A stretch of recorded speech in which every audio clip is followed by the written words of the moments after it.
Usted ha tenido problemas de vista borrosa, problemas para enfocar e incluso cuando vemos esas estrellitas, ¿verdad? O manchas negras también. Bueno, podríamos estar con problemas de la vista, pero problemas de la vista que realmente están en nuestro cerebro. Por eso queremos ahondar en este tema y lo hacemos de la mano del experto, el doctor Marco Mora. Doctor, siempre es un placer tenerlo aquí. Muy buenos días. Igualmente, buenos días, Patricia. Quizá como para entender primero, Doc, ¿cómo se ¿verdad? Los ojos y el cerebro, ¿cómo es que se comunican? Esto es un milagro. La vista, que nosotros podamos ver y conocer la realidad del universo, podemos decir que es un milagro. Claro. Es un sistema extremadamente complejo que atraviesa toda la cabeza.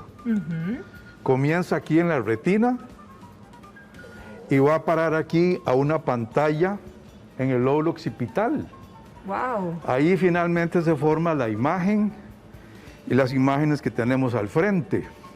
Entonces podríamos decir, ¿qué será? Que aquí hay un duendecito viendo la pantalla. ¿O cómo es que se da ese milagro que podemos ver? Claro. Es algo verdaderamente hermoso, fascinante y lo mejor de todo es que no vamos a saber cómo vemos. No. Podemos hablar de que hay ojo, de que hay retina, de que hay nervio óptico, que los nervios se cruzan y que van a terminar en una pantalla. Ahora, entonces nos preguntamos, ¿verdad? ¿Un problema de vista, por ejemplo, podría afectar nuestro cerebro o viceversa? ¿Un problema que tengamos en el cerebro podría afectar nuestra vista? Claro que sí. En este viaje que hace la luz o que hace la imagen que entra a la retina, es un viaje bastante largo. Podemos decir que el cerebro tiene una partecita salida y que está en el ojo. Entonces usted ve a un neurólogo muy curiosamente examinando el fondo de ojo. Y en realidad lo que está viendo es el cerebro. En la retina vemos el cerebro. Antes la gente decía, el ojo es la ventana del alma. Nosotros Cierto. podemos decir, el ojo es la ventana del cerebro. ¿Por qué? Porque es una sola cosa. Y tenemos la gran ventaja de que nos asomamos por aquí y vemos el cerebro. Ahora, cuando hablamos de visión doble, por ejemplo, ¿por qué puede afectarnos, verdad? ¿Por qué, o qué la puede provocar más bien? Claro, este ojo que está aquí tiene un mecanismo de movimiento para arriba, para abajo, de medio lado, pero conjuntamente con el lado izquierdo o el lado derecho, todo sucede simultáneamente. Si hay un atraso en uno de los ojos, vamos a tener doble imagen. Entonces, si no se mueven al mismo tiempo. Si no digamos. se mueven al mismo tiempo, va atrasado o va adelantado, entonces vamos a ver dos imágenes. ¿Y qué es lo que puede provocar eso? Es una serie de músculos que están dentro de la órbita y que mueven el globo ocular. Todo esto gobernado por estructuras que vienen del tronco del cerebro y por nerviecitos que se meten por aquí para que coordinadamente podamos ver para arriba, para abajo, podamos dilatar la pupila o podamos contraer la pupila cuando hay que enfocar. Y lo mismo sucede con la estructura que es el cristalino, que es como una lente que se engorda o se aplana, según si tiene que enfocar de lejos o de cerca. Hay algunos pacientes que indican inestabilidad. ¿Qué relación tiene con todo esto, doctor? Claro. El sistema del equilibrio del ser humano, el ser humano al haber progresado en su evolución a la posición erecta, entonces necesita de puntos de referencia para poder mantener su equilibrio y su posición, su postura. Por lo tanto, la visión juega un papel muy importante en esta función del equilibrio. Entonces la persona dice, es que me siento que me falta equilibrio. Sí. En realidad lo que pasa es que el ojo está lento. El ojo está lento y no está cumpliendo con esa función.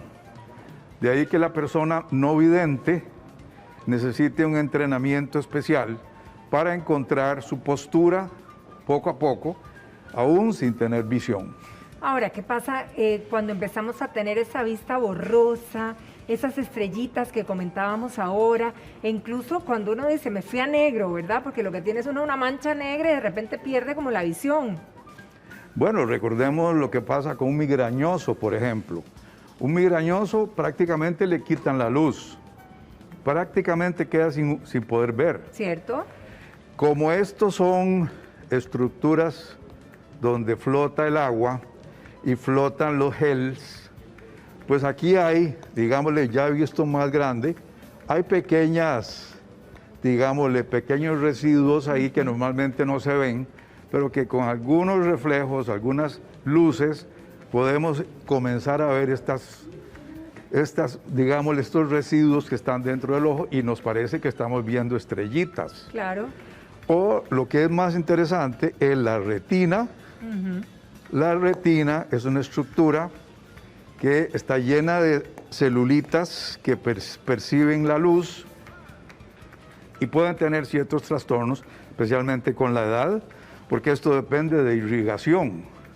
Según la irrigación que tengamos hacia el cerebro, si han habido ya derrames cerebrales, o si hemos tenido presión elevada en el cerebro, o si hemos tenido algún daño en la retina, etcétera. Algún daño en el nervio óptico, algún daño en el lóbulo occipital, que es la famosa pantalla.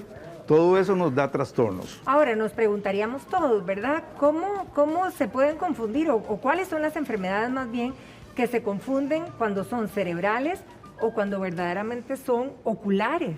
Bueno, de ahí que sea tan importante la colaboración entre el oftalmólogo y el neurólogo y el neurocirujano. Es sumamente importante esa colaboración para poder diferenciar lo que se origina en el ojo y lo que se origina hacia atrás del ojo, que sería ya el cerebro propiamente dicho.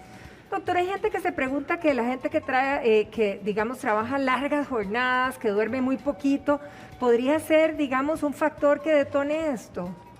Digamos que la fatiga, ¿cómo no? Claro, la fatiga es uno de los factores, pero de ahí sigue el resto de la salud general. Claro. La persona que es diabética tiende a padecer mucho de la retina. Sí. Y tienden a padecer de parchones, estrellitas, y finalmente algunos diabéticos terminan en ceguera.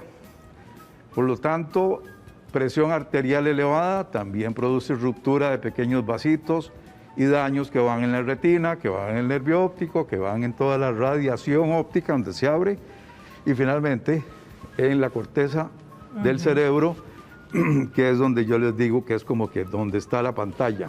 A propósito de eso, estaban muchos hipertensos preguntando si también era un factor de riesgo para todo esto. Es un factor de riesgo. O sea, que hay que cuidar. ¿Y esto entonces lo llamaríamos de alguna manera ceguera cerebral? ¿O cómo es que se denomina? Hay un tipo de derrame cerebral que daña esto. La pantalla que usted decía que estaba ahí del otro lado. La pantalla final se daña, entonces tiene todo intacto, pero tiene ceguera cerebral. ¿Y hay manera de recuperar esta ceguera cerebral, doctor? Parcialmente, ¿Cómo posiblemente. se recupera? ¿Qué tratamiento? ¿Es una cirugía? ¿Qué es? Algunas veces cirugía. Se trataría de regresar la circulación normal hasta donde se pueda, poder revivir aquella corteza cerebral y poderla otra vez poner a funcionar en un individuo que ha tenido ese daño. En este momento hay enorme cantidad de investigación en colocarle a una persona un chip por aquí que le permitiría con una lente aquí y un estroboscopio. Como duplicar esto, pero de manera tecnológica, qué increíble. Claro. Ahora, doctora, hay gente también en casa que está preguntando, ¿un golpe podría causar también esta situación? Un golpe suficientemente fuerte puede dañar el nervio óptico. Lo puede dañar irreversiblemente. Y puede dañar y producir hemorragias en cualquier parte de este trayecto de la vía óptica. Y claro, cualquier trauma, un coágulo, un hematoma, un daño, un infarto, Cuando se daña esto, doctor, ¿es de manera inmediata o hay un proceso, algo que nos avise? Casi siempre es inmediato. Es una cosa inmediata. Hay asuntos interesantísimos porque algunas estaciones que suceden en el trayecto tienen capacidad de ver algunas figuras, algunos movimientos. Entonces, hay pacientes que han quedado ciegos y se dan cuenta tardíamente, porque tienen estaciones, digámosle, bastante torpes, que pueden identificar figuras que se mueven, cambios de luminosidad, que pueden hacer creer al paciente que está bien. Claro, claro. Pero lo más importante, que es esto, ya no existe. Ya no existe, entonces no va a funcionar como se debe. Hay muchos padres y madres, sobre todo, que están preguntando sobre los golpes en los niños. Que hay muchos golpes que la verdad que subestimamos, si se golpeó y no pasa nada, pero de repente que se esté golpeando y golpeando, ¿esto podría repercutir a lo largo de la vida o es que lo vamos a ver otra vez de inmediato? Eso varía mucho, depende de la intensidad del trauma, lógicamente. Claro. Y tenemos la gran ventaja que el niño, el adolescente tiene una capacidad inmensa para resistir y poderse recuperar de grandes traumatismos. El niño puede tener un daño muy severo en la corteza, pero dado que existe una cosa que se llama plasticidad cerebral, entonces unas neuronitas que están por aquí cerca pueden asumir algunas funciones visuales primarias y sustituir la parte del cerebro que ha desaparecido. Entonces aquella persona puede volver a ver. Sí, los chiquillos tienen esa ventaja frente a todos nosotros, ¿verdad? Los adultos. Doctor, muchísimas gracias, como siempre. Placer. Ahondamos y profundizamos en temas, bueno, tan maravillosos como lo que es el cerebro. Claro Muchísimas que sí. gracias. Placer, Feliz Patricia. semana, doctor. Igualmente. Que pase muy bien.